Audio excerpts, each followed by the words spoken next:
Hello everyone. So today I am uploading first video lecture of class 11th accountancy for the new session 2026-27. तो बच्चों आप लोगों का first जो video है वो मैं अपलोड कर रही हूँ आज, और फर्स्ट वीडियो जो है first chapter accountancy introduction to accountancy का वीडियो है। ओके, इस चैप्टर में बच्चों हम लोग अकाउंटेंसी के बारे में सीखेंगे कि क्या होता है, अकाउंट्स क्यों बनाते हैं, इसकी इंपॉर्टेंस, लिमिटेशन एंड एवरीथिंग। ठीक है, क्योंकि अभी अकाउंटेंसी आप लोगों के लिए नया सब्जेक्ट है तो उसका introduction is the first chapter. Accountancy वैसे प्रैक्टिकल सब्जेक्ट है, इसमें हम लोग न्यूमेरिकल सॉल्व करते हैं, लेकिन जो शुरुआत के चैप्टर्स हैं आप लोगों के 11th क्लास के, it is little bit theoretical, क्योंकि आप लोगों को बेसिक कॉन्सेप्ट्स जो है अकाउंटेंसी के वो सब इसके अंदर दिए गए हैं। तो चलिए हम लोग फर्स्ट चैप्टर स्टार्ट करते हैं, introduction to accountancy, class 11th accountancy chapter 1 introduction to accountancy. So first slide is about meaning of accountancy and definition of accountancy।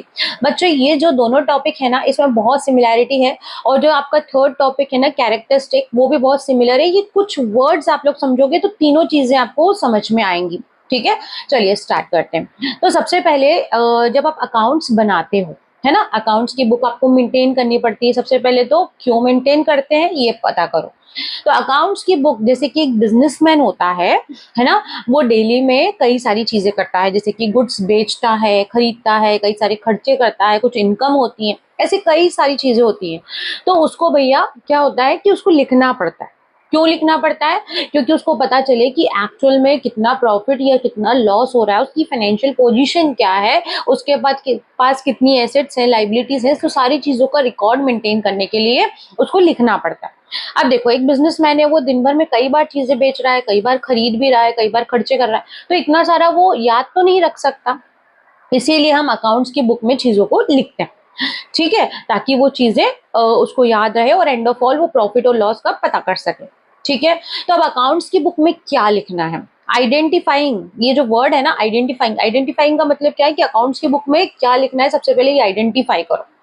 ठीक है, जरूरी नहीं कि सारी चीजें लिखी जाए, सिर्फ वही चीज जो कि बिजनेस से संबंधित हो, ठीक है, मतलब which is related to business and which can be measured in terms of money, जिसको पैसे में आप मेजर कर सकते हो, बिजनेस से संबंधित हो, बिजनेस ट्रांजेक्शन वही इवेंट बिजनेस का आप लिख सकते हो जो कि मनी में मेजर किया जा सकता है। तो आइडेंटिफाई का मतलब क्या होता है, आप पता लगाओ कि बिजनेस की जो अकाउंट्स की बुक है उसके अंदर आप क्या लिखने वाले हो, है ना। उसके बाद नेक्स्ट इज मेजरिंग। मेजरिंग मतलब कि उस चीज जो है, जो चीज आप लिख रहे हो that can be measured in terms of money. ठीक है, मेजरेबल होनी चाहिए, है ना। तो पहली चीज होती है आइडेंटिफाइंग। आइडेंटिफाइंग मतलब पता लगाओ कि भाई क्या लिखना है। दूसरी चीज होती है measuring which can be measured in terms of money. And third thing होती है रिकॉर्डिंग। रिकॉर्डिंग का मतलब क्या होता है? लिखना। ठीक है, अब डेली में आप, जैसे कि अभी मैंने कोई सामान खरीदा तो लिख लेंगे उसको अकाउंट्स की बुक में कि भाई हमने इतने का सामान खरीदा, बेचा उसको भी लिख लेंगे, खर्चा हुआ उसको भी लिख लेंगे, सैलरी पे करी उसको भी लिख लेंगे। तो जो जो चीजें आपके बिजनेस में होती जा रही है उसको लिखते जाओ, रिकॉर्ड करते जाओ, उसको बोलते हैं रिकॉर्डिंग। रिकॉर्डिंग जो होती है ना बच्चों, वो डेली होती है। डेली मतलब आपको चीजें जो आपके बिजनेस में ट्रांजेक्शन हुए हैं उसको कहीं ना कहीं लिखना पड़ता है। तो कहाँ लिखते हैं हम लोग? डेली बुक के अंदर। डेली लिखते हैं मतलब डेली बुक के अंदर, मतलब जर्नल, है ना। अकाउंट्स की भाषा में अगर हम बोले तो एक हम बनाते हैं जर्नल बुक। जर्नल बुक जिसको हम डेली बुक बोलते हैं, जिसके अंदर जो भी हुआ है सुबह से लेकर शाम तक वो सब लिख देंगे। ठीक है, अब मान लीजिए मैंने एक जर्नल बुक बनाई, एक रजिस्टर बना लिया जिसके अंदर मैं सारी चीजें लिख रही हूँ, उसको बोलेंगे जर्नल। उसके बाद अब भैया एंड में, मंथ के आखिरी में आपने मुझसे पूछा कि पूरे महीने में आपने कितनी सेल करी, तो मैं सारे पेजेस पलटा के देखूंगी। एक दिन के मेरे एक बिजनेसमैन के काफी सारे ट्रांजेक्शन रहेंगे, काफी सारी चीजें लिख ली मैंने एक दिन के अंदर ही, तो महीने भर में तो मेरा रजिस्टर ऑलमोस्ट भर सा गया, है ना। अब मैं सारे पेजेस पलटूंगी, क्या मेरे पास इतना समय होगा? क्या मैं बिजनेसमैन हूँ तो भैया मेरे पास इतना टाइम नहीं है। तो अब हम क्या करेंगे, उसकी पोस्टिंग करते हैं। जो सेल्स है ना, अब हम सेग्रीगेट कर लेते हैं अकाउंट्स को। जो सेल्स है उसको एक ही जगह लिख लेंगे, परचेज है उसको एक जगह लिख देंगे, सैलरी है उसको अलग अलग जगह लिख देंगे, कैश है उसको अलग जगह लिख लेंगे। तो हर एक आइटम को, जो हर चीज है उसको अलग अलग जगह लिख देंगे। आपसे कोई पूछे कि भैया सेल्स कितना हुआ है, तो सेल्स वाला पेज निकाला और बता दो कि सेल कितना हुआ है। परचेस कितना हुआ है तो परचेस वाला पेज निकालो और बता दो। तो ये कब हो पाएगा? जब आप चीजों को अलग अलग कर लोगे, मतलब पोस्टिंग कर दोगे पर्टिकुलर अकाउंट के अंदर।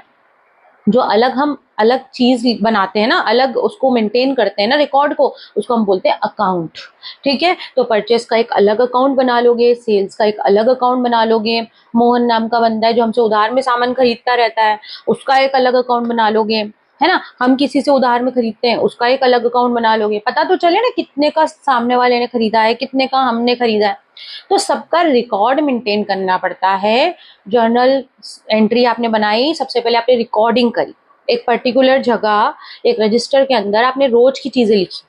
अब उन रोज की चीजों में सब चीज मिक्स है, अब आप क्या कर रहे हो, उनको सेपरेट कर रहे हो, परचेस को अलग कर रहे हो, सेल को अलग कर रहे हो, ऐसे हर चीज को आप अलग कर रहे हो, मतलब उसका अकाउंट मेंटेन कर रहे हो, मतलब पोस्टिंग कर रहे हो।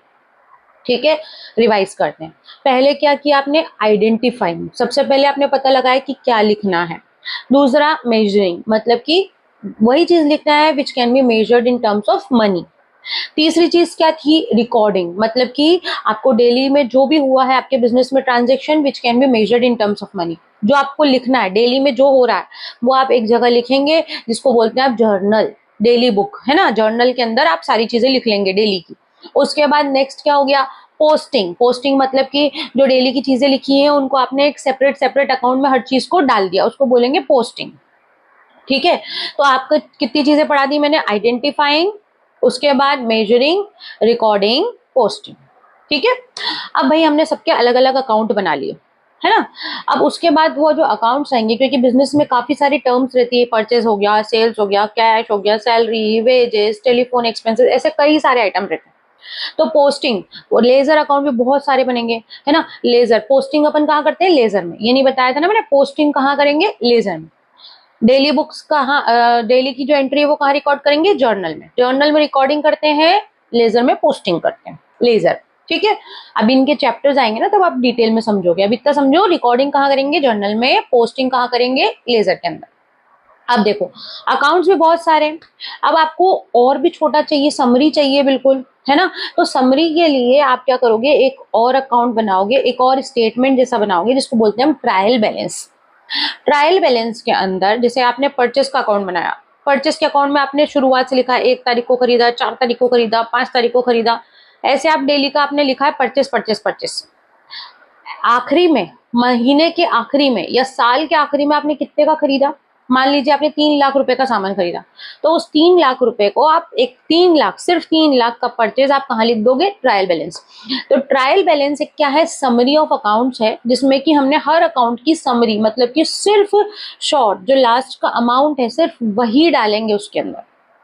तो समरी बना लेते हैं, जिससे और शॉर्ट में आपको पता चल जाए कि आपकी सेल क्या है, परचेस क्या है, सैलरी आपने कितनी पे करी, वेजेस कितनी पे करी, आपने टेलीफोन का कितना बिल भर दिया, है ना। तो ऐसी सारी चीजों के लिए आप क्या बनाते हैं, ट्रायल बैलेंस। समराइजिंग, आप क्या करते हो, समराइजिंग। क्या क्या हो गया हमारा, identifying, recording, sorry identifying, measuring, recording, posting, then summarising. Summary हम कहाँ बना रहे हैं, ट्रायल बैलेंस में, रिकॉर्डिंग जर्नल में, पोस्टिंग लेजर में, और समरी हम कहाँ बनाएंगे, ट्रायल बैलेंस में। अब लास्ट में ट्रायल बैलेंस से हमारे बनते हैं फाइनल अकाउंट्स। ट्रायल बैलेंस हमने बना ली, अब उसके बाद बनते हैं फाइनल अकाउंट्स। फाइनल अकाउंट्स मतलब कि 3 अकाउंट बनते हैं, 2 अकाउंट और एक statement, trading, P&L and balance sheet. Balance sheet का नाम हो सकता है आप में से कई सारे लोगों ने सुना हुआ होगा पहले से भी, जब हम बनाएंगे तब आपको और समझ में आएगा। अभी के लिए इतना पता करो, ध्यान रखो कि फाइनल अकाउंट्स बनते हैं, फाइनल अकाउंट में 3 चीजें होती हैं, trading, P&L and balance sheet. ठीक है, ट्रेडिंग और P&L में हम हर तरह का जो भी खर्चा हुआ है वो सब लिख देते हैं, परचेज, सेल और जितने भी खर्चे हुए हैं, इनकम हुई है वो सब लिख। बैलेंस शीट में हम एसेट्स और लाइबिलिटीज लिखते हैं, इससे हमारी फाइनेंशियल पोजीशन, प्रॉफिट लॉस सब पता चल जाता है, ये तीनों चीज बनने से, है ना। तो ये तीनों चीज क्या होती है, इन तीनों चीज के लिए ही हम पूरी शुरुआत से अकाउंटिंग कर रहे हैं। ठीक है, तो फाइनल अकाउंट बनाते हैं हम ट्रायल बैलेंस से। अब उन फाइनल अकाउंट का हम क्या करते हैं, एनालिसिस करते हैं, इंटरप्रिटेशन करते हैं, है ना। मतलब पता लगाते हैं कि भैया जो आपके अकाउंट्स हैं उसमें प्रॉफिट हुआ है कि लॉस हुआ है, कम प्रॉफिट हुआ है तो क्यों हुआ है, अगर हमें और बढ़ाना है तो हम कैसे बढ़ाएंगे। तो analysis and interpretation of final account. अब आप क्या करोगे, एनालिसिस एंड इंटरप्रिटेशन। ओके, और उसके बाद लास्ट में जो इंफॉर्मेशन है वो कम्युनिकेट कर दोगे to the interested users. Interested users मतलब क्या होते हैं, जो लोग जिनको आपके अकाउंट्स में इंटरेस्ट होता है, आप उनको कम्युनिकेट करोगे। जैसे कि ओनर को, है ना, जो अकाउंटेंट है, जो सीए है, उसने आपके अकाउंट्स को चेक किया, अकाउंटेंट ने अकाउंट्स बनाया, ठीक है। उसके बाद ये जो अकाउंट्स की इंफॉर्मेशन है किसको देंगे भैया, मैनेजमेंट को देंगे, जिनको अकाउंट से लेना देना होता है, ओनर को देंगे, जो क्रेडिटर्स होते हैं उनको भी अकाउंटेंसी से लेना देना होता है, गवर्नमेंट को देंगे क्योंकि उनको टैक्स के बारे में हमें बताना पड़ता है, जो इन्वेस्टर्स हैं जो आपके बिजनेस में इन्वेस्ट करना चाहते हैं, बैंक वगैरह है, ऐसे कई सारे यूजर्स होते हैं, आगे पढ़ाऊंगी मैं आप लोगों को, उनको हमें इंफॉर्मेशन देनी पड़ती है, कम्युनिकेट करना पड़ता है, ठीक है। तो हमारी क्या क्या चीजें हो गई, अब देखो हमारा मीनिंग और डेफिनेशन कंप्लीट हो चुका है, मैं इसको रीड करके दिखाऊंगी। पहली चीज आइडेंटिफाइंग, पता लगाओ बिजनेस में अकाउंट्स में क्या लिखना है। दूसरा मेजरिंग, मतलब कि विच can be measured in terms of money. Recording, मतलब डेली के ट्रांजेक्शन जहां हम लिखते हैं उसको बोलते हैं रिकॉर्डिंग। जर्नल में लिखते हैं, हम कहाँ लिखते हैं, जर्नल में। देन पोस्टिंग, पोस्टिंग हम कहाँ करते हैं, लेजर में। जो रिकॉर्ड किया है उनको हमको अकाउंट्स को अलग अलग करना है, परचेज को परचेज में, सेल्स को सेल्स में, अलग अलग अकाउंट्स मेंटेन करेंगे, उसको बोलते हैं हम पोस्टिंग। पोस्टिंग हम कहाँ करते हैं, लेजर में। अब जो अकाउंट्स बनाए हैं उनकी समरी बनाते हैं, समरी हम कहाँ बनाएंगे, ट्रायल बैलेंस के अंदर। ट्रायल बैलेंस बन गया, उसके बाद ट्रायल बैलेंस से हम बनाते हैं फाइनल अकाउंट। फाइनल अकाउंट का हम करते हैं analysis and interpretation. Final accounts कौन कौन से होते हैं, trading, P&L and balance sheet, ठीक है। एनालिसिस इंटरप्रिटेशन करने के बाद आप उनको कम्युनिकेट करते हो, जो अकाउंटिंग इंफॉर्मेशन है वो कम्युनिकेट करते हो, बताते हो टू द इंटरेस्टेड यूजर। बस यही पूरी होती है अकाउंटिंग, इसी को बोलते हैं हम अकाउंटिंग, ठीक है। अब देखो मीनिंग में भी यही लिखा हुआ है, सेम टू सेम जो मैंने पढ़ाया। डेफिनेशन में भी यही लिखा हुआ है, accounting is the process of identifying, measuring, recording transactions and the communicating thereof required information to the interested user। Definition पढ़ेंगे, अकाउंटेंसी इज द आर्ट, यहाँ क्या लिखा था, प्रोसेस, ये एक प्रक्रिया है जिसमें ये सब चीजें हमें करनी पड़ती है। और यहाँ क्या लिख दिया इन्होंने, इसको प्रोसेस की जगह क्या लिख दिया है, आर्ट, है ना। ये क्या है, कला है ना। हर किसी के अंदर तो है नहीं भाई, हम सीख रहे हैं, हमारे अंदर आर्ट होगा ना। तो accountancy is the art of recording, classifying, summarising in a significant manner, है ना। ऐसे नहीं किसी भी तरह से लिख दिया, उसके प्रॉपर फॉर्मेट होते हैं, है ना। जब मैं अपन सीखेंगे ना तो मैं आपको बताऊंगी कि किस तरह से आप अकाउंट्स मेंटेन करते हैं, किस तरह से ट्रायल बैलेंस बनता है, ऐसे नहीं कुछ भी, है ना। तो सिग्निफिकेंट मैनर में चीजों की समरी बनाना, रिकॉर्डिंग करना, पोस्टिंग करना, ये क्या कहलाता है, accounting. It is an art, है ना। ये क्या है, एक आर्ट है of recording, classifying, summarising in a significant manner and in terms of money transaction में मेजरेबल होना चाहिए ना, and events which are in part at least of a financial character and interpreting the result thereof, है ना। Interpretation करना result का बाद में। तो थोड़ी बहुत लैंग्वेज में चेंज है बट मीनिंग और डेफिनेशन ऑलमोस्ट सिमिलर है। ये जो डेफिनेशन है बच्चों, मैंने American institute of certified public accountant की ली है, आपकी बुक्स है। तो आपकी बुक में 3 या 4 डेफिनेशन दी हुई है टीएस गरेवाल में। अगर आप किसी और बुक से पढ़ते हैं, एमपी बोर्ड के बच्चे हैं, कोई और बुक यूज़ करते हैं, या फिर आईसीएससी के स्टूडेंट से कोई और बुक यूज़ करते हैं, सीबीएसई में भी कोई और रेफरेंस बुक यूज़ कर रहे हैं, एनसीईआरटी यूज़ कर रहे हैं, तो कई सारी डेफिनेशंस है, आप कोई सी भी लिख सकते हैं, जरूरी नहीं है कि आपको ये लिखनी है, ठीक है। लेकिन सभी डेफिनेशन में मोर और लेस दिया यही सब कुछ है, ठीक है। तो ये मीनिंग डेफिनेशन हमारा कंप्लीट हो गया है। नाउ कैरेक्टरिस्टिक, जो हमने मीनिंग और डेफिनेशन में पढ़ा है ना, बस वही कैरेक्टरिस्टिक है, कुछ भी अलग नहीं है। देखो मैंने कौन कौन से वर्ड पढ़ा है, सबसे पहले identification of financial transaction and event. तो अपन ने क्या पढ़ा था, सबसे पहले आइडेंटिफाइंग।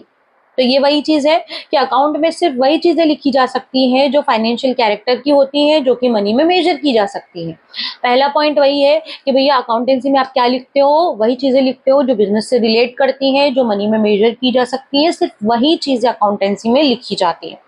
दूसरा मेजरिंग, है ना, मेजरमेंट, मतलब कि जैसे कि मनी में मेजरमेंट होना चाहिए, जो आप चीज लिख रहे हो उसको मेजरेबल होनी चाहिए, उसको हम मनी में मेजर कर सकें। ऐसी चीज ही आप अकाउंटेंसी में लिख सकते हो। तीसरा है रिकॉर्डिंग, क्रोनोलॉजिकल ऑर्डर, मतलब कि सीक्वेंस वाइज, डेट वाइज आपको चीजें जो है वो लिखनी है। आज मैंने कोई बिजनेस में ट्रांजेक्शन किया, वो मैं आज लिखूंगी, कल किया है तो कल लिखूंगी, परसों किया है तो परसों लिखूंगी। तो डेट वाइज सीक्वेंस में, क्रोनोलॉजिकल ऑर्डर में आप डेली का रिकॉर्ड मेंटेन करते हो। कौन सी बुक में? जर्नल में, उसको बोलते हैं हम recording. Then next is classifying. Classifying मतलब क्या होता है? क्लासिफाइंग मतलब कि grouping transactions of similar nature at one place. अभी बताया था ना मैंने कि हर एक चीज को सेपरेट कर लेते हैं, परचेस को अलग कर लो, सेल को अलग कर लो। तो सिमिलर नेचर के ट्रांजेक्शन को एक जगह पे ग्रुप बना लो, उसका अकाउंट मेंटेन कर लो, उसको बोलते हैं हम क्लासिफाइंग, है ना। हम क्लासिफाइंग कहाँ करते हैं? लेजर अकाउंट्स में। रिकॉर्डिंग कहाँ करते हैं? जर्नल में। क्लासिफिकेशन हम लेजर में करते हैं, ठीक है। उसके बाद समराइजिंग। समराइजिंग के लिए हम क्या करते हैं? ट्रायल बैलेंस बनाते हैं। ट्रायल बैलेंस में समरी बनती है ना, हर अकाउंट की समरी, उसका जो फाइनल अमाउंट होता है उसको लिखा जाता है, इसीलिए उसको बोलते हैं समराइजिंग। देन उसके बाद ट्रायल बैलेंस से बनता है trading, P&L and balance sheet. Trading, P&L, trading का मतलब क्या होता है? ट्रेडिंग अकाउंट में सिर्फ डायरेक्ट एक्सपेंसेस लिखे जाते हैं, P&L में इनडायरेक्ट एक्सपेंसेस लिखे जाते हैं, और बैलेंस शीट में एसेट्स एंड लाइबिलिटीज लिखी जाती है। इतना सारा दिमाग में नहीं लगाना अभी। अभी जब हम बनाएंगे ये सब आपको लास्ट चैप्टर में आएगा बच्चों। जर्नल भी हम सिखाएंगे शुरुआत से आपको। सारी चीजें जो मैं वर्ड्स बोल रही हूँ ना, इनके चैप्टर्स हैं आप लोगों को, तो जब हम सीखेंगे तो आपको क्लियर होगा। अभी सिर्फ इतना याद रखो, जर्नल मतलब डेली बुक है जिसमें आप डेली की चीजें लिखोगे। लेजर मतलब कि आप सिमिलर नेचर की चीजों को एक जगह लिख दोगे। ट्रायल बैलेंस उसकी समरी बना दोगे, और ट्रायल बैलेंस से बनेगा final account, trading, P&L and balance, ठीक है। जब हम बनाएंगे तो आपको क्लियर हो जाएगा कि कैसे बनाएंगे। Analysis and interpretation, analysing the financial data, है ना। जो फाइनेंशियल डाटा आपने रिकॉर्ड किया उसको एनालाइज करना, उसके रेशियोज, कंपैरेटिव स्टडी, और इंटरप्रेट मतलब कि उसको इस तरह से बताना, इस तरह से बताना कि सामने वाले को समझ में आ जाए। तो आपको सिर्फ एनालिसिस नहीं करना, जैसे कि मतलब आपने अकाउंट्स की इंफॉर्मेशन को एनालिसिस कर लिया कि भाई प्रॉफिट हुआ है कि लॉस हुआ है, कम हुआ है कि ज्यादा हुआ है। अब आप उसको इस तरह से बताओ, इस तरह से मेंटेन करो कि सामने वाले को भी तो समझ में आए, ठीक है। तो interpreting in a way that help user understand the profitability and financial position of a business, जिससे कि यूजर को क्लियरली समझ में आ जाए, प्रॉफिटेबिलिटी पता चल जाए, फाइनेंशियल पोजीशन पता चल जाए बिजनेस की। तो उसको इस तरह से इंटरप्रिटेशन देना है ना। एनालिसिस मतलब एनालाइज करना है फाइनेंशियल स्टेटमेंट को, और इंटरप्रिटेशन मतलब कि जिससे कि यूजर को समझ में आ जाए, उसको प्रॉफिटेबिलिटी का पता चल जाए, उसको फाइनेंशियल स्टेटस का पता चल जाए बिजनेस के। कम्युनिकेटिंग का मतलब कि जो आपके अकाउंट्स में इंटरेस्टेड यूजर्स हैं उनको इंफॉर्मेशन कम्युनिकेट करना कहलाता है कम्युनिकेटिंग। यही सारे वर्ड्स जो है बच्चों मैंने आपको मीनिंग और डेफिनेशन में भी समझाए थे, ठीक है। तो यही सारे वर्ड्स जो हैं, ये तीनों, ये सारे वर्ड्स का एक्सप्लेनेशन हमें किन किन चीजों में काम आ रहा है? Meaning, definition and characteristics. Is it clear to all? ठीक है, अब हम आगे बढ़ेंगे, है ना। कैरेक्टरिस्टिक्स हमारे हो गए हैं। अब needs and objectives of accounting. Accounting की क्या जरूरत है, क्यों बनाई जाती है अकाउंटिंग, है ना। क्यों अकाउंट्स की बुक मेंटेन करते हैं?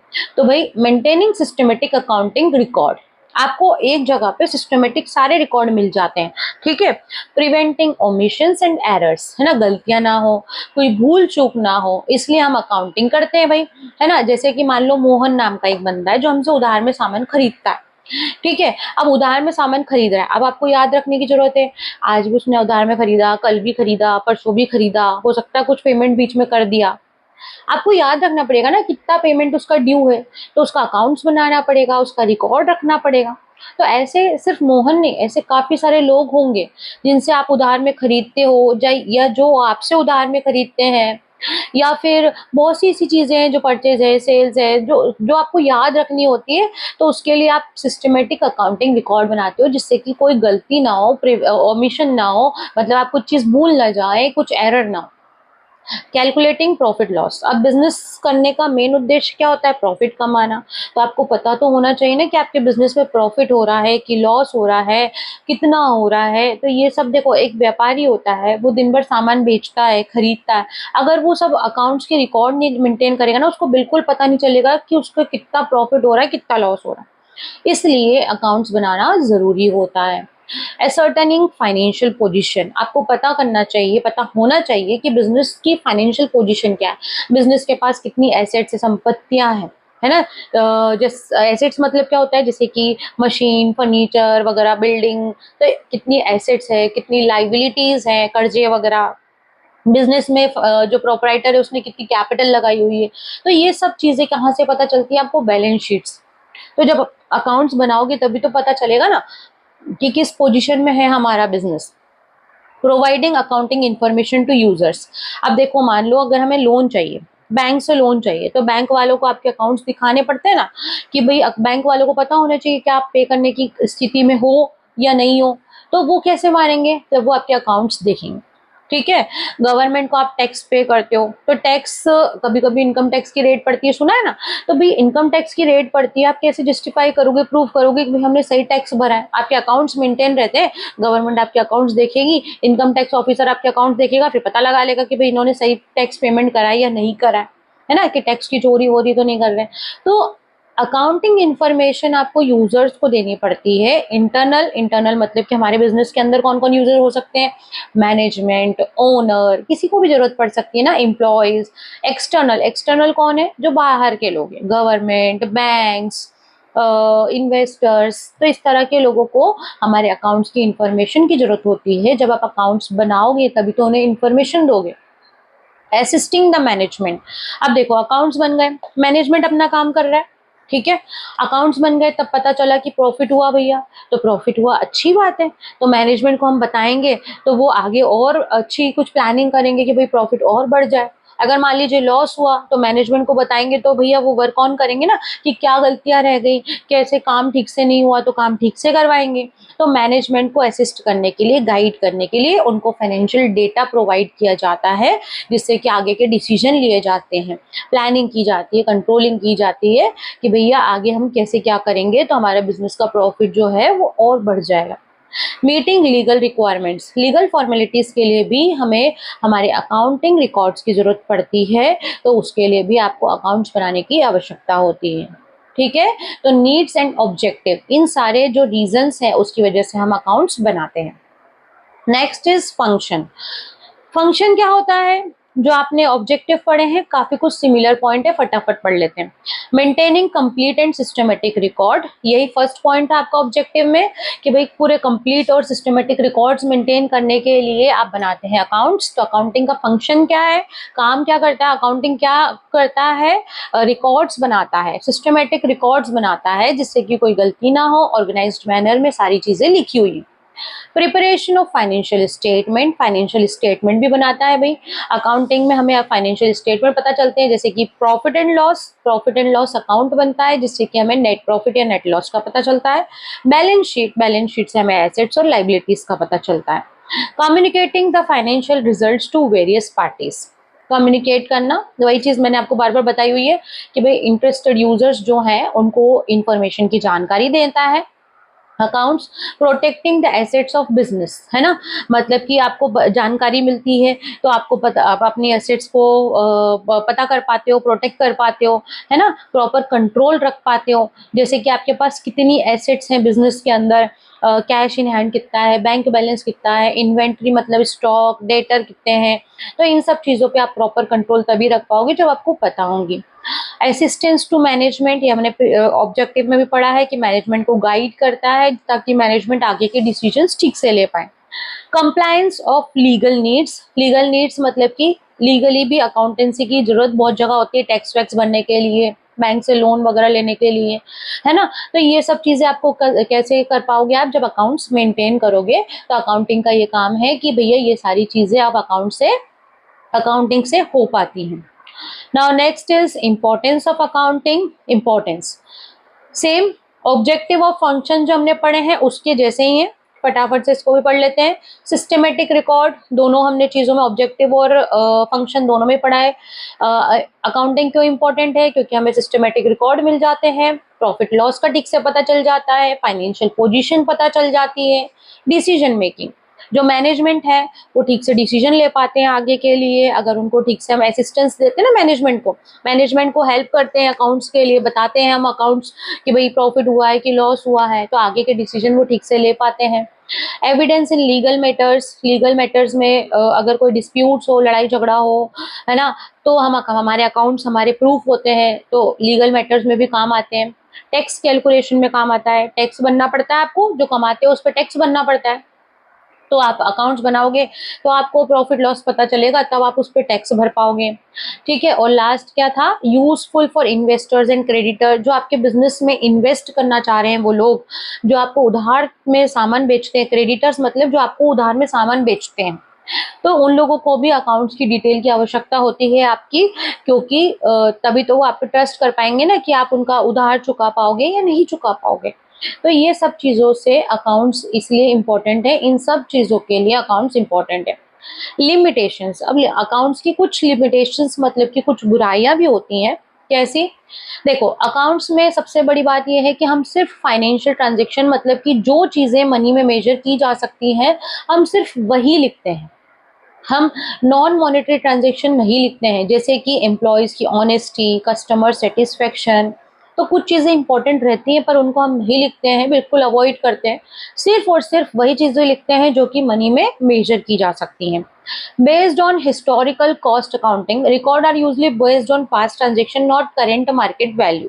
ठीक है, मतलब क्या, जैसे कि मान लो मैंने मशीन खरीदी, है ना, मशीन खरीदी 5 लाख रुपए की खरीदी, तो मैंने 5 लाख की लिख ली, लेकिन हो सकता है फ्यूचर में जब मैं उसको अकाउंट्स को देख रही हूँ तब उस समय उस मशीन की कीमत 5 लाख ना हो, मान लो वो मशीन की कीमत हो चुकी हो 2 लाख रुपए मार्केट वैल्यू, तो क्या वो 2 लाख की हो जाएगी मशीन? नहीं, अकाउंट्स में तो मैंने क्या लिखा है, 5 लाख रुपए, क्योंकि वो 5 लाख की खरीदी थी। तो हिस्टोरिकल कॉस्ट पे बेस्ड होती है, जो करेंट वैल्यूज पे बेस्ड नहीं होता है अकाउंटेंट्स।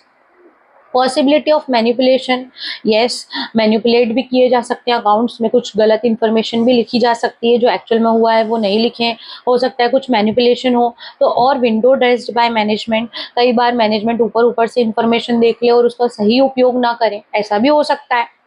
इग्नोर्स क्वालिटेटिव फैक्टर्स, मतलब कि नॉन मॉनेटरी ट्रांजेक्शन को इग्नोर किया जाता है, विच इज अ ड्रॉबैक, है ना। मार्केट की रेपुटेशन, एम्प्लॉयज एफिशिएंसी, ये सब कुछ नहीं लिखते, हम सिर्फ वही चीज लिखते हैं जो मनी में मेजरेबल होती है। ठीक है, depends on personal judgement. Some accounting calculations are like depreciation, valuation of stock, where it is, yes, depreciation, valuation of stock depend on the judgment of accountant, which may vary. अब कुछ चीजें ऐसी होती हैं जो अकाउंटेंट के ऊपर depend करती है कि भाई आप कौन सी मेथड यूज कर रहे हो कैलकुलेट करने में।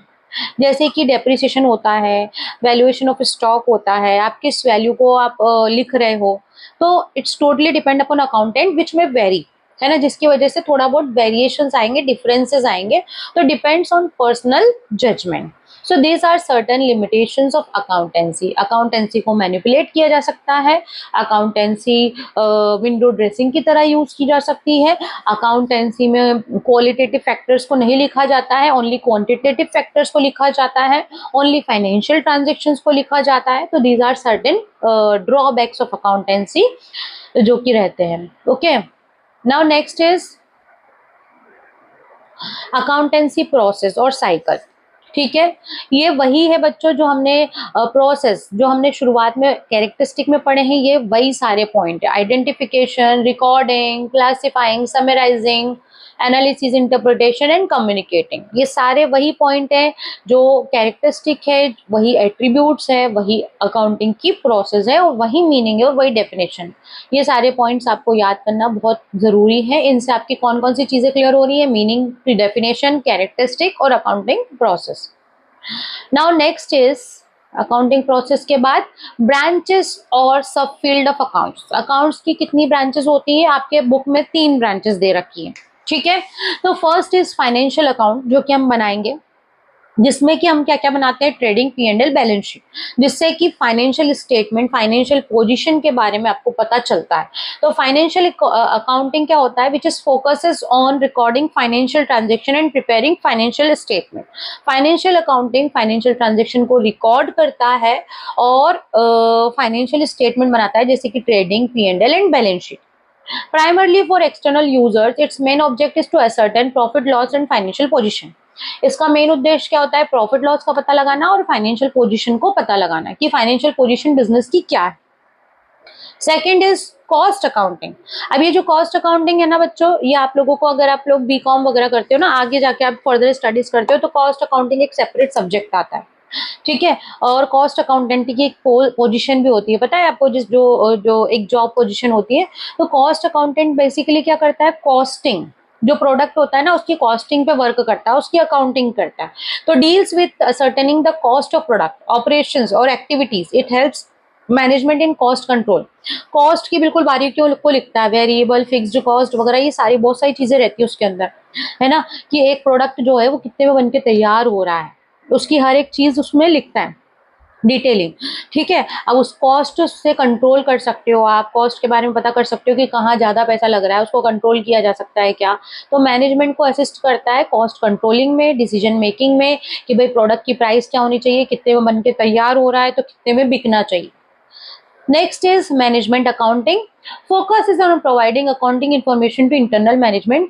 मतलब मैनेजमेंट अकाउंटिंग क्या होता है, जो मैनेजमेंट के लिए बनाया गया हो, कि भाई जो इन्फॉर्मेशन है वो एंड ऑफ ऑल किसको देनी है, मैनेजमेंट को। तो मैनेजमेंट क्या करेगा, कंट्रोलिंग करेगा, नई प्लानिंग करेगा, कि भाई आगे जो है वो प्रॉफिट लॉस जो हुआ है हमें, वो अगर प्रॉफिट हुआ है तो कैसे बढ़ाएं, लॉस हुआ है तो उसको कैसे रिकवर करें। तो management accounting basically provides information to internal management for planning, controlling and decision making. It uses data from both, ये दोनों जगह से डेटा उठाता है, फाइनेंशियल से भी और कॉस्ट से भी, और दोनों की इंफॉर्मेशन किसको देता है, मैनेजमेंट अकाउंटिंग को, ठीक है। तो मैनेजमेंट पर्पस के लिए यूज किया जाता है। Now next is book keeping, accounting and accountancy. अब ये देखो, ये ड्राइंग जो है ना, इसको ध्यान से देखना। बुक कीपिंग छोटा सा है, अकाउंटिंग जो है वो थोड़ा वास्ट है, और अकाउंटेंसी जो है वो बहुत वास्ट। बुक कीपिंग बिल्कुल बेसिक नेचर का होता है, जो शुरुआत में मैंने बताया ना, आइडेंटिफाइंग, मेजरिंग, रिकॉर्डिंग और क्लासिफाइंग। ये जो चार चीजें हैं ना बेटा, ये बुक कीपिंग के अंदर आती हैं। ये चारों प्रोसेस, शुरुआत की चारों प्रोसेस हम कहाँ करते हैं, बुक कीपिंग में। उसके बाद की जो प्रोसेस होती है ना, वो सारी कहाँ पे होती है, समराइजिंग, एनालाइजिंग, इंटरप्रिटिंग, कम्युनिकेटिंग, ये सब अकाउंटिंग के अंदर होती है। और अकाउंटेंसी इन दोनों का मिला जुला पूरा है। अकाउंटेंसी मतलब कि पूरी जो प्रोसीजर होती है, उसके जो प्रिंसिपल्स होते हैं, अकाउंट्स के प्रिंसिपल्स, प्रैक्टिसेस, मतलब कि उसमें थ्योरी प्लस प्रैक्टिकल, पूरा नॉलेज कहाँ पे होता है, अकाउंटेंसी के अंदर। देखो, बुक कीपिंग में एक व्यक्ति क्या करता है, बुक कीपिंग में एक व्यक्ति पता लगाता है कि ट्रांजेक्शन क्या लिखना है, मेजरेबल है टर्म्स ऑफ मनी में या नहीं, रिकॉर्डिंग करता है, जर्नल एंट्री बनाता है, और उसकी पोस्टिंग करता है लेजर अकाउंट में। यहाँ तक कि जो काम है वो सब कौन करता है, एक बुक कीपर करता है शुरुआत में। उसके बाद का काम कौन करता है, अकाउंटेंट। अकाउंटेंट क्या क्या करेगा, समरी बनाएगा। लेजर अकाउंट से क्या बनाते हैं हम, summary, trial balance, trading P and L बनाएगा, उस इंफॉर्मेशन को एनालिसिस करेगा, इंटरप्रिटेशन करेगा और कम्युनिकेट करेगा। यहाँ तक कि हमने सारे पॉइंट पढ़े हैं ना। उसके बाद अकाउंटेंसी, इन सबको मिलाकर जो होता है ना, वो सब अकाउंटेंसी है। ये सब प्रोसीजर जो हम कर रहे हैं ना, वो किसी एक रूल्स, प्रिंसिपल्स पे बेस्ड। तो किस आधार पे बेस्ड है, क्या रूल लग रहे हैं, क्या प्रिंसिपल फॉलो हो रहे हैं। तो शुरुआत से लेकर आखिरी तक जो प्रक्रिया चल रही है उसको हम अकाउंटेंसी बोलते हैं। बुक कीपिंग के अंदर कहाँ तक की प्रोसीजर आती है, लेजर अकाउंट तक। अकाउंटिंग के अंदर पूरा कम्युनिकेशन तक का सब कुछ आ जाता है। और अकाउंटेंसी इन सबका मिला जुला सब कुछ है, थ्योरी प्लस प्रैक्टिकल। अब इसको हम थोड़ा, बुक कीपिंग और अकाउंटिंग का तो आगे डिफरेंस भी लिखा है मैंने, वहां पढ़ेंगे। अकाउंटेंसी पढ़ लो ठीक से। Refers to the systematic knowledge of accounting principles.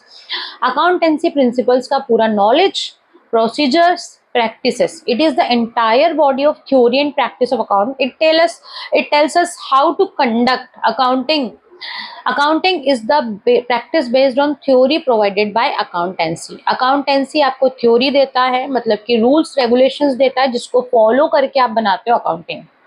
तो अकाउंटेंसी क्या है?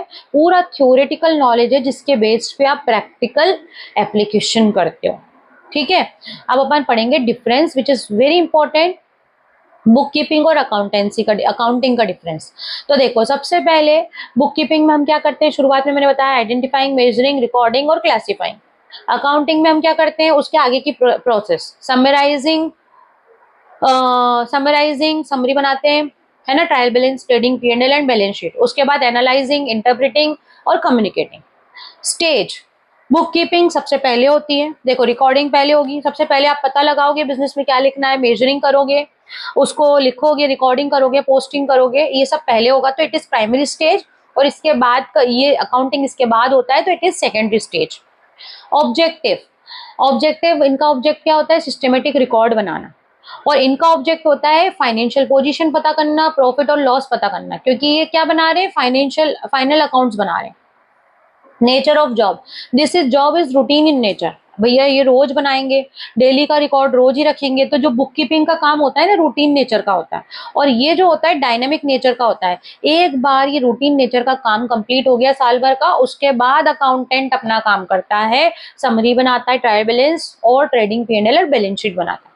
परफॉर्मेंस, कौन बनाएगा बुक कीपिंग, जूनियर स्टाफ। इसमें ज्यादा नॉलेज की जरूरत नहीं है, इसको जूनियर स्टाफ परफॉर्म कर सकता है, और ये सीनियर स्टाफ बनाएगा, क्योंकि ये थोड़ा सा नॉलेजेबल बंदा करेगा, तो सीनियर स्टाफ इस काम को करेगा। रिलेशन, बुक कीपिंग जो है वो बेसिक है, जिसके बेसिस पे आप क्या बनाओगे, अकाउंटिंग बनाओगे। अगर बुक कीपर ये सारे काम नहीं करेगा तो आप अकाउंटेंट आगे का काम नहीं कर पाएगा। तो book keeping is the basis for accountancy, और accountancy begins where book keeping end. Accountancy कहाँ शुरू होता है, जहां पे बुक कीपिंग खत्म हो जाता है। ठीक है, तो ये हो गया हमारा। अब next is qualitative characteristics of accounting information. जो अकाउंट्स की इंफॉर्मेशन होती है उसकी क्या विशेषताएं, कैसी होनी चाहिए अकाउंटिंग इंफॉर्मेशन। अब आपने अकाउंट्स बना लिए, उसकी इंफॉर्मेशन कैसी होनी चाहिए, रिलायबिलिटी, रिलायबल होना चाहिए, मतलब कि जो इंफॉर्मेशन है वो मटेरियल एरर और बायसनेस से फ्री होने चाहिए। जो यूजर है, जो अकाउंटिंग इंफॉर्मेशन का यूजर है, वो उस पर डिपेंडेंसी रख सके, मतलब कि आपकी इंफॉर्मेशन रिलायबल होनी चाहिए, ऐसी इंफॉर्मेशन होनी चाहिए जिसपे दूसरा व्यक्ति रिलाई कर सके, डिपेंड हो सके, है ना। तो it should be reliability, reliable होना चाहिए। नाउ वेरीफिएबल, वेरीफाई आप कहीं से कर सकते हो, उसके कुछ प्रूफ होने चाहिए, एविडेंस होना चाहिए, तो वेरीफाइड होना चाहिए। न्यूट्रलिटी, फ्री फ्रॉम बायस्ड नहीं होने चाहिए, इंफॉर्मेशन बायसनेस से नहीं होनी चाहिए, बिल्कुल न्यूट्रल होनी चाहिए। फेथफुल रिप्रेजेंटेशन, जो रियलिटी है उसका रिप्रेजेंटेशन होना चाहिए, ऐसा नहीं कि भाई कुछ भी लिख दिया, बायस्ड इंफॉर्मेशन है ना, कुछ आपने मैनिपुलेशन कर दिया, ये सब चीजें नहीं होनी चाहिए। जो अकाउंटिंग इंफॉर्मेशन है वो रिलायबल होनी चाहिए, जिसपे कि यूजर जो है वो कंप्लीटली डिपेंड हो सके कि हाँ भाई ये सब सच है। रेलिवेंट होनी चाहिए, मतलब कि करेक्ट इंफॉर्मेशन दे सके। Information must be capable of influencing the decision of users. जो यूजर है, अकाउंटिंग इन्फॉर्मेशन के यूजर हैं, उनके डिसीजन को इन्फ्लुएंस करने में मदद करनी चाहिए। जो इन्फॉर्मेशन है वो करेक्ट होनी चाहिए, रेलिवेंट होनी चाहिए, जिससे कि फ्यूचर की जानकारी मिल पाए कि भाई जो अकाउंट्स हैं वो कैसे चल रहे हैं, प्रिडिक्ट फ्यूचर के बारे में हम कुछ पता लगा पाए, प्रिडिक्टेबल हो, और confirm correct past evaluation, feedback वगैरह होने चाहिए, पास्ट की भी इंफॉर्मेशन ठीक से मिले, तो रेलिवेंट होनी चाहिए। अंडरस्टेबिलिटी, अकाउंट्स ऐसे बने होने चाहिए जो कि प्रेजेंट इस मैनर में होने चाहिए कि जो कि comprehensive to users who have reasonable knowledge of business and economic activity and are willing to study the information with reasonable diligence. देखो, सामने वाला जो आप इंफॉर्मेशन लिख रहे हो वो समझ सके, ऐसी इंफॉर्मेशन होनी चाहिए अकाउंट्स में। ऐसा नहीं कि सिर्फ आप ही समझ पा रहे हो उसको, तो सामने वाला जो यूजर है उसको समझ में आनी चाहिए। अकाउंटिंग इंफॉर्मेशन जो होती है वो अंडरस्टेबल होनी चाहिए। फर्स्ट थिंग, रिलायबल होनी चाहिए, कि आपका जो यूजर है वो रिलाई कर सके, डिपेंड हो सके।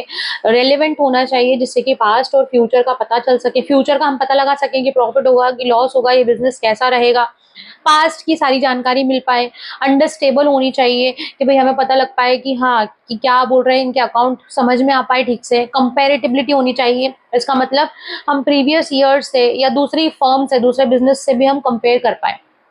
तो अकाउंटिंग इन्फॉर्मेशन ऐसे होने चाहिए जो आपस में, मतलब आप अपनी खुद की फर्म से भी कंपैरिजन कर पाओ कि आप साल ईयर बाय ईयर आप प्रोग्रेस कर रहे हो या नहीं कर रहे हो, और दूसरे बिजनेस से भी आप कंपेयर कर पाओ। तो कंपेरेटिबिलिटी होनी चाहिए, ठीक है। तो ये सारी कैरेक्टरिस्टिक होनी चाहिए एक अकाउंटिंग इंफॉर्मेशन की।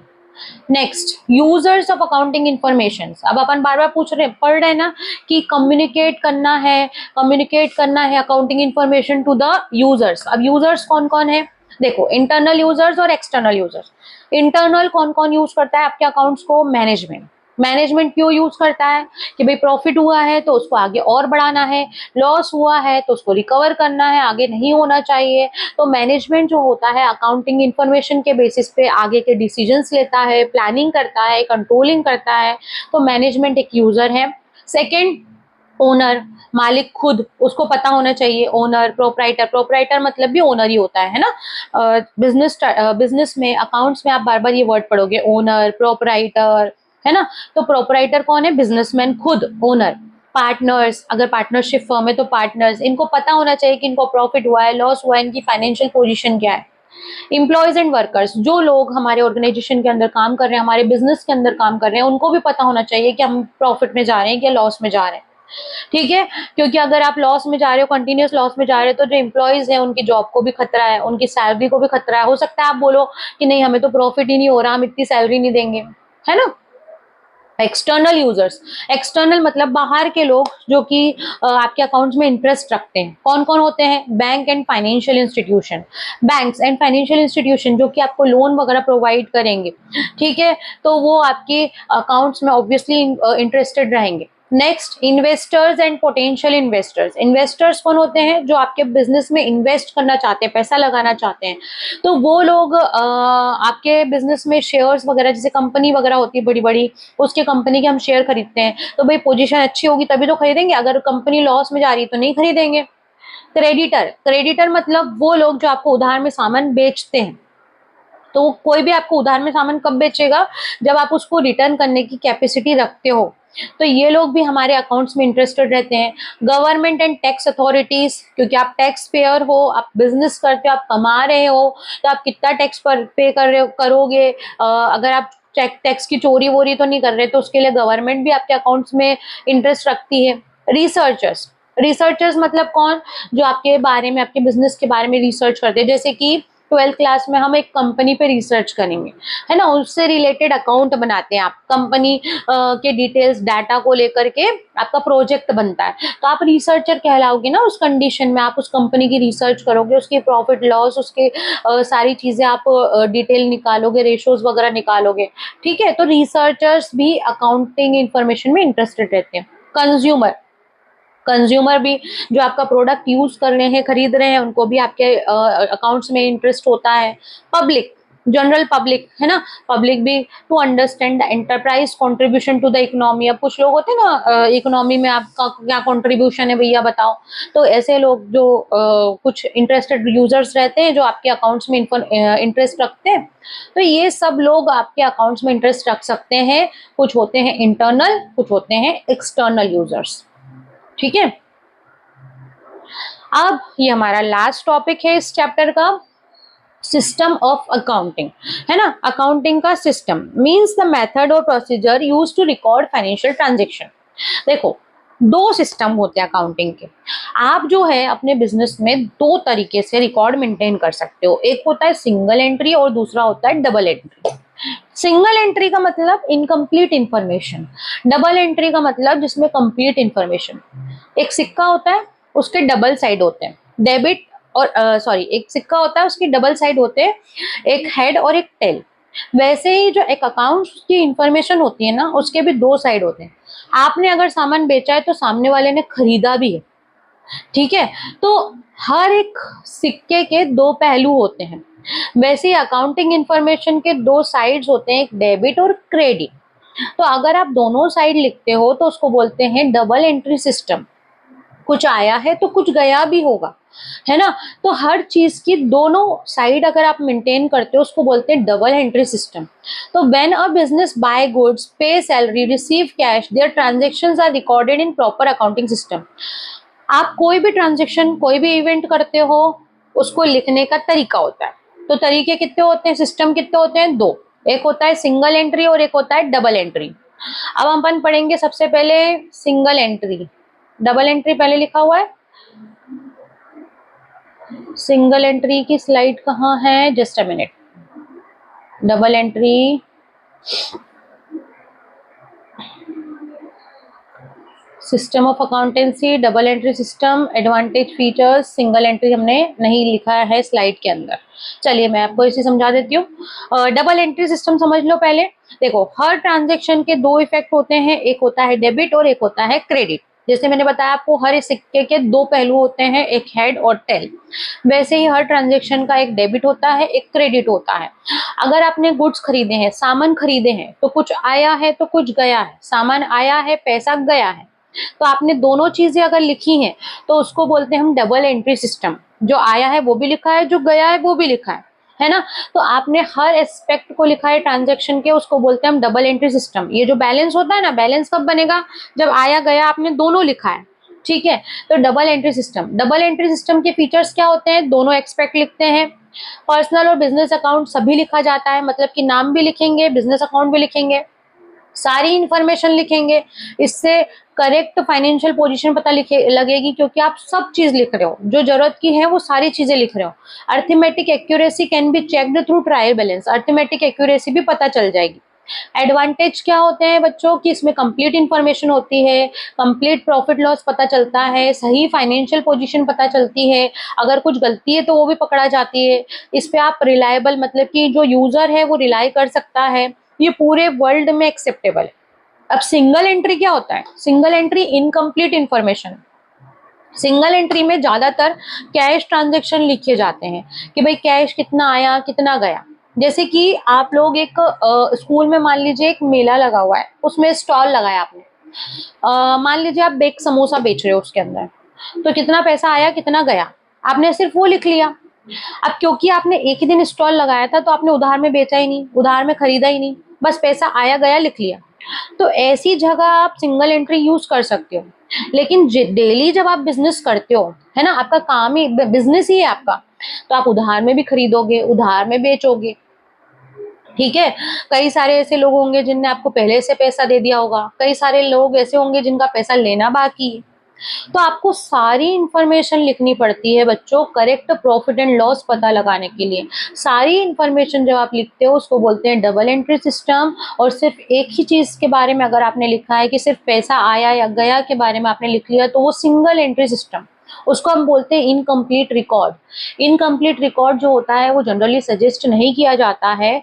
डबल एंट्री सिस्टम पूरे वर्ल्ड में हर जगह एक्सेप्टेबल होता है, क्योंकि उससे correct financial position, correct profit loss पता चलता है। सिंगल एंट्री से करेक्ट प्रॉफिट लॉस पता नहीं चलता है। हर एक बिजनेसमैन को सजेस्ट किया जाता है कि भाई आपको डबल एंट्री से ही अकाउंट्स बनाने हैं। सिंगल एंट्री अकाउंटिंग सिस्टम सिर्फ उन लोगों के लिए सुटेबल है जैसे कि डॉक्टर है, प्रोफेशनल लोग, जिनके पास पैसा कैश में आएगा और पैसा कैश में ही जाएगा, उधारी नहीं चलेगी, है ना, लॉयर वगैरह है। तो मतलब इनका जो अकाउंट है वो आप मेंटेन कर सकते हो सिंगल एंट्री से, लेकिन बिजनेसमैन का अकाउंट सिंगल एंट्री सिस्टम से मेंटेन नहीं करना सजेस्टेड होता है, क्योंकि इसमें इनकम्प्लीट इंफॉर्मेशन होती है, काफी सारे एरर्स भी हो सकते हैं, तो करेक्ट प्रॉफिट लॉस का पता नहीं चलता है। बट डबल एंट्री में करेक्ट प्रॉफिट लॉस पता चलता है। तो दो सिस्टम होते हैं अकाउंटेंसी बनाने के, अकाउंट्स के रिकॉर्ड मेंटेन करने के लिए, double entry and single entry. और हम लोग कौन सा यूज करते हैं, डबल एंट्री सिस्टम। ओके, तो बच्चों यहाँ पे आप लोगों का ये चैप्टर जो है पूरा खत्म हो चुका है, chapter number 1, introduction to accountancy of class 11। तो आई होप आप लोगों को चैप्टर समझ में आया होगा। किसी टॉपिक में अगर कोई डाउट रह रहा है तो you can ask me in the comment section, I'll clear your doubt। and अगर वीडियो अच्छा लगा है तो please like share subscribe. Thank you for watching, bye bye.